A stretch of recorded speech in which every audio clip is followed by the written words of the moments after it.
Les couleurs nationales du Rwanda, le bleu, le vert et le jaune, illuminent la capitale, donnant à Kigali un air de fête, tandis que le centre de convention de Kigali, d'une valeur de 300 millions de dollars, se détache sur la ligne d'horizon impressionnante de la ville.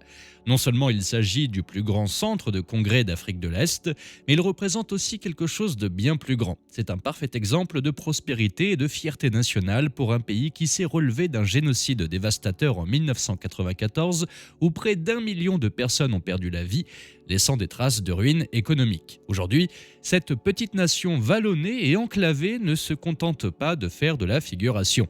Elle s'est imposée comme un modèle de développement économique qualifié par certains de pays du tiers-monde aux indicateurs rapides. Le Rwanda se distingue par de nombreuses bonnes choses. Ce pays rivalise avec certaines des nations les plus développées du monde dans des catégories telles que la facilité de faire des affaires et l'indice de corruption. Malgré les souvenirs douloureux de l'épuration ethnique de 1994, le Rwanda a connu une transformation économique remarquable ces dernières années et est devenu l'une des économies de la connaissance les plus performantes du continent africain. Ces réalisations sont souvent décrites comme miraculeuses. Il est devenu le pays à surveiller en termes d'opportunités et d'investissements, de rapport qualité-prix et de croissance économique. Pour l'affirmer définitivement, nous devons d'abord chercher à comprendre la signification des termes First World et Third World. L'origine de ces termes est généralement attribuée au démographe français Alfred Salvi, qui les a utilisés dans un article de 1952 intitulé Three Worlds, One Planet. Dans le contexte original, le premier monde comprenait les États-Unis et ses alliés capitalistes, y compris dans des endroits tels que l'Europe occidentale, le Japon et l'Australie. Le deuxième monde se compose de l'Union soviétique communiste et de ses voisins d'Europe de l'Est. Le tiers-monde, quant à lui, englobait tous les autres pays qui n'étaient pas activement alignés sur l'un ou l'autre camp de la guerre froide. Il s'agissait souvent de pays appauvris qui comprenaient presque toutes les nations d'Afrique, du Moyen-Orient, d'Amérique latine et d'Asie. Aujourd'hui, les termes ont évolué. Les pays du tiers-monde sont également appelés pays à revenus faibles ou intermédiaires, tandis que les pays du premier monde sont également appelés pays plus développés. Sur les 54 pays africains, environ 19 sont représentés sur la liste des pays les plus pauvres du monde. Trois facteurs déterminent si un pays remplit ou non les conditions pour être classé parmi les pays du premier monde. Le produit intérieur brut et la stabilité économique. La stabilité politique et les données de l'indice de développement humain sont également prises en considération. Le premier facteur à considérer dans la transformation rapide du Rwanda est le PIB et la stabilité économique. Le Rwanda ne figure pas parmi les pays les plus riches d'Afrique, mais ce n'est pas sans raison que cette minuscule nation d'Afrique de l'Est est devenue l'enfant modèle du progrès en Afrique.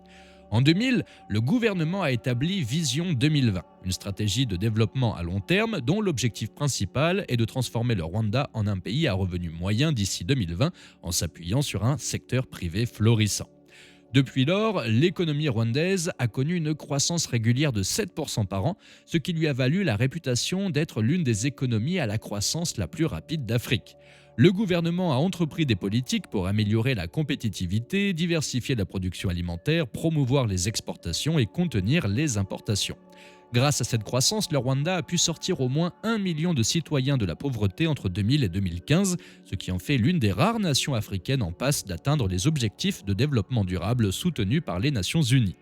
La part des personnes classées comme pauvres a diminué de 7 points depuis 2011 pour atteindre 38% en 2017. L'économie du pays a connu une croissance de 7,8% en 2019 et 8% en 2020, soutenue par la croissance des exportations résultant d'investissements publics tels que l'aéroport qui vise à accueillir 1,7 million de passagers par an et qui sera ultérieurement modernisé pour pouvoir accueillir 4,5 millions de passagers par an, faisant ainsi du Rwanda une importante plaque tournante de l'aviation et un rival féroce pour de nombreux aéroports et transporteurs de premier plan en Afrique comme Ethiopian Airlines, South African et Kenya Airways. La compagnie aérienne prévoit de desservir 31 destinations dans toute l'Afrique. Les autres liaisons prévues comprennent des destinations long courrier telles que New York, Tel Aviv et Guangzhou. Le Rwanda est conscient de l'importance croissante de l'aviation en tant que moteur majeur du développement économique et de sa contribution à d'autres industries en tant que catalyseur de l'activité économique. Le PIB par habitant du Rwanda était en 1994 de 146 US dollars en 2017. Il s'élevait à 774 dollars et a atteint environ 1000 dollars fin 2020 selon le Fonds monétaire international. Un bond impressionnant de 82% du PIB par habitant. Très peu de pays peuvent se targuer d'une croissance aussi rapide. Le pays a également réduit sa dépendance à l'égard de l'aide étrangère et finance actuellement environ 84% de son budget par des fonds nationaux contre 36% environ il y a 20 ans. Des études ont montré que les nations qui réalisent de sérieux progrès économiques s'attachent à augmenter le revenu moyen de leurs citoyens. Par exemple, le Japon s'est concentré sur ce point entre 1950 et 1972 et a doublé son PIB par habitant. Le deuxième facteur permettant de considérer un pays comme faisant partie du premier monde est la stabilité politique. Il n'est pas facile de parler du Rwanda sans parler du président Paul Kagame. Son style de leadership a joué un rôle majeur dans la stabilité politique dont jouit le pays. Kagame a précédemment commandé la force rebelle qui a mis fin au génocide de 1994. Il était considéré comme le leader de facto du Rwanda lorsqu'il était vice-président et ministre de la Défense de 1994 à 2000. Il a été largement décrit comme le dirigeant africain le plus impressionnant et parmi les plus répressifs, ce qui amène à se demander si le Rwandais Paul Kagame est un homme fort, un technocrate ou un peu des deux. Et comment a-t-il pu contribuer à la stabilité du Rwanda ? De nombreuses économies africaines sont connues pour l'exploitation de ressources naturelles. Kagame a choisi d'engager le Rwanda sur une voie différente en choisissant de diversifier les exportations et les sources de revenus, faisant des services la principale source de revenus du pays.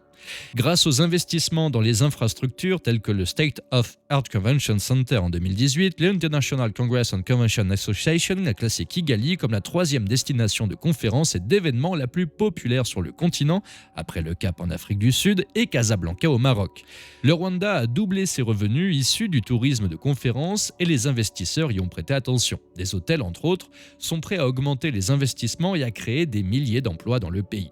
L'état d'esprit de Kagame a mis le Rwanda sur une trajectoire de croissance grâce à la stratégie Made in Rwanda, qui vise à promouvoir la consommation de biens produits localement et à stabiliser la monnaie locale. Le secteur des technologies est l'un des secteurs qui en bénéficie le plus. Fabriqués au Rwanda, les smartphones Mara X et Mara Z sont les premiers modèles fabriqués en Afrique, tandis que les smartphones sont assemblés dans d'autres pays africains comme l'Égypte, l'Algérie, le Kenya et l'Afrique du Sud. Ces entreprises importent tous les composants. En Rwanda, ils fabriquent les téléphones, les cartes mères et l'emballage, le tout sur le sol rwandais. Afin d'améliorer les soins médicaux dans tout le pays sous la direction de Kagame, le Rwanda a récemment lancé un service de livraison par drone qui contribuera au transport de fournitures médicales dans les régions éloignées du pays dans le but de révolutionner le secteur médical du pays. Le leader rwandais mise beaucoup sur le commerce intra-africain et l'intégration régionale dans la communauté des 6 membres de l'Afrique de l'Est afin de favoriser un marché régional de plus de 200 millions de citoyens. En 2018, Kagame s'est attaqué au président américain Donald Trump au sujet du commerce. Il a interdit l'importation de vêtements usagés en provenance des États-Unis, opposant la plus grande économie du monde au Rwanda. Kagame est resté sur ses positions, affirmant que cette mesure protégera l'industrie locale de la confection au Rwanda, dont il sait qu'elle peut créer des milliers d'emplois sur place. Chouchou de la communauté du développement, les critiques disent que si le régime a maintenu la paix et la croissance économique, il a également supprimé les dissidents politiques par une surveillance omniprésente, des intimidations et des assassinats présumés. Cependant, les chercheurs ont également montré que les tigres d'Asie de l'Est et à croissance rapide ont bénéficié d'une forme de capitalisme dirigé par l'État. Les chercheurs ont également inventé le terme d'économie Kagame afin d'analyser cet apparent paradoxe des hommes forts par rapport au développement. Le troisième facteur à prendre en compte pour juger un pays du premier monde est l'indice de développement humain. Le Rwanda est encore un chantier en cours, mais si on considère le chemin parcouru par le pays, sa situation actuelle et le temps record qu'il a fallu pour y parvenir, le pays est définitivement sur la voie rapide du succès. Selon l'indice 2019 de la Banque mondiale sur la pratique des affaires, le Rwanda est le 29e endroit le plus facile pour faire des affaires dans le monde. Le seul pays à faible revenu figurant dans le top 30 qui devance des pays beaucoup plus riches comme les Pays-Bas qui se classent au 36e rang, la Suisse au 38e et l'Italie qui affiche le 51e rang. L'indice de perception de la corruption le plus récent de Transparency International a classé le Rwanda au 3e rang des pays les moins corrompus. Le continent africain, juste derrière les Seychelles et le Botswana, qui sont parmi les pays les plus riches d'Afrique. Selon le revenu national brut depuis 1994, le Rwanda a fait des progrès retentissants. L'espérance de vie est passée de 48 à 66 ans. Le taux de mortalité infantile est passé de 152 à 42 pour 1000 naissances. Et son Parlement est le premier au monde en matière de représentation féminine, avec 64% de sièges occupés par des femmes. En outre, 4 des 7 juges de la Cour suprême du pays sont des femmes, y compris le juge en chef adjoint. Ces 3 facteurs, PIB, stabilité politique et indice de développement humain, font toutefois l'objet de débats et de controverses depuis longtemps. Il est possible d'affirmer que plusieurs pays du premier monde ont également des régions frappées par la pauvreté, des régions dont les conditions sont comparables à celles utilisées pour décrire les pays du tiers-monde. Le Rwanda est un exemple classique. Il existe de nombreuses facettes de la croissance dont le Rwanda peut s'inspirer et qu'il peut comparer à celle de Singapour pour stimuler la croissance économique. Les délais sont importants lorsqu'il s'agit de comprendre combien de temps il faut pour effectuer la transition. L'examen de la trajectoire économique de certains pays entre 1960 et 2020 suggère qu'il faut environ 40 à 50 ans pour faire passer un pays du tiers-monde au premier monde. Bien que le Rwanda fasse un effort pour devenir un autre Singapour en suivant les traces de ce dernier, certains défis restent à relever.